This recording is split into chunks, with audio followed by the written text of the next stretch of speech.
اللهم اصلح حال هذه البلاد واجعل الأمن والاستقرار يعم ربوع هذا الوطن الحبيب.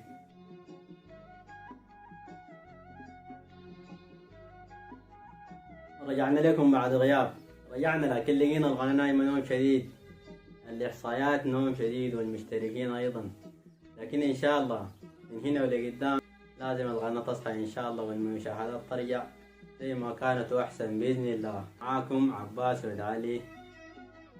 يمكن الشخصية تكون غريبة عليكم لكن الاسم ما شاء الله، الاسم مصابقني في أي مكان مني، محل ما مش بلقى اسمي ده قدامي. في هذه الأوضاع أي زول عنده رسالة وصية حاجة داير توصلها لغيرك وما قادر، لو شايف إن أنا بقدر أوصل لك الحاجة دي حوالي تفضل إن تلاقي تحت في التعليقات إن شاء الله.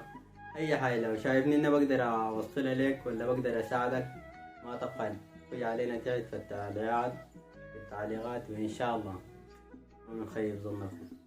الناس بالناس والكل رب العالمين. رأيك يهمنا كل الناس. لاقاك الفيديو ده ادينا تعليقك لأنه دي البدايات وهي زول بيتعلم من أخطائه إن شاء الله.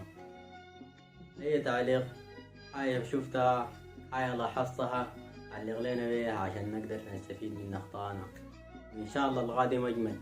في النهاية ما نوصيكم لايك للفيديو عشان نصحح القناة صحصح شوية، ولازم المشتركين اللي معانا دي كلهم يصحصحوا، لازم طريقة ما في إن شاء الله من هنا قدام لازم يصحوا.